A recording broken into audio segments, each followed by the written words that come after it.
അങ്ങനെ 15 ഡേയ്സിൻ്റെ കാത്തിരിപ്പിന് ശേഷം നമ്മുടെ ഡീസൽ ഹീറ്റർ വന്നിരിക്കുകയാണ്. നമുക്ക് അൺബോക്സ് ചെയ്ത് നോക്കാം. ഞങ്ങൾ ബീവർ എന്ന് പറയുന്ന കമ്പനിയുടെയാണ് ഡീസൽ ഹീറ്റർ ഓർഡർ ചെയ്തത്.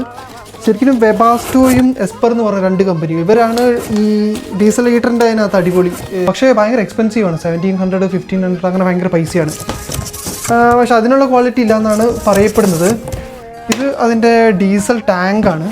ഇത് നമുക്ക് യൂസ് ചെയ്യില്ല. കാരണം ഇത് നമ്മൾ പൈപ്പ് ലൈൻ ഡയറക്റ്റ് നമ്മുടെ ഡീസൽ ടാങ്കുമായിട്ട് കണക്ട് ചെയ്യാണ്. പിന്നെയുള്ളത് വേറൊരു ബോക്സ് ഉണ്ട്. ഇതൊരു ബോക്സാണ്. അതിൻ്റെ എനിക്കറിയില്ല, ചിലപ്പോൾ എക്യുപ്മെൻ്റ് ആയിരിക്കും. ഇതാണ് നമ്മുടെ സാധനം.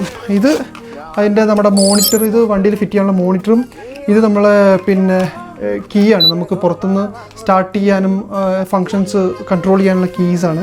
അടിപൊളി പാക്കിംഗ് ആണ് കേട്ടോ. കാര്യം പറഞ്ഞാൽ ഇതെൻ്റെ മാനുവലാണ്. ഇതാണ് നമ്മുടെ സാധനം. ഇത് ഞാൻ ഉദ്ദേശിക്കുന്നത് നമ്മുടെ പാസഞ്ചർ സീറ്റിൻ്റെ അടിയിൽ വെക്കാനാണ്. അങ്ങനെയാണ് കോമൺ എല്ലാവരും ചെയ്യാനാണ്. കാണാനൊക്കെ അടിപൊളി, നല്ല ഹെവിയാണ് സാധനം. നമുക്കിനി ഇതിൻ്റെ സെക്കൻഡ് ബോക്സ് ഒന്ന് ഓപ്പൺ ചെയ്ത് നോക്കാം.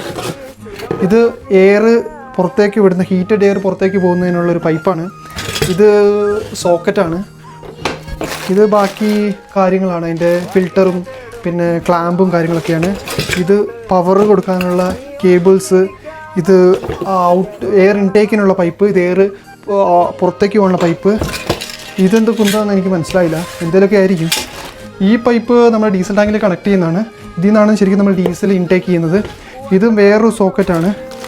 ഇതും എന്താ സാധനം എന്ന് മനസ്സിലായിട്ടില്ല, കണ്ടിട്ട് എന്തോ ഒരു സാധനം പോലെ ഉണ്ട്. അങ്ങനെ ഇതാണ് നമ്മുടെ സാധനം. ഇതാണ് മൊത്തം എക്യുപ്മെൻറ്റ്സ് മൊത്തം. അങ്ങനെ നമുക്ക് ഫിറ്റ് ചെയ്യുമ്പോൾ ബാക്കി കാര്യങ്ങൾ കാണാം. പക്ഷെ ഇത് അത്ര എളുപ്പമല്ല ഇൻസ്റ്റാൾ ചെയ്യാൻ എന്നാണ് ഞാൻ കേട്ടത്. എന്നാലും നമുക്ക് നോക്കി നോക്കാം.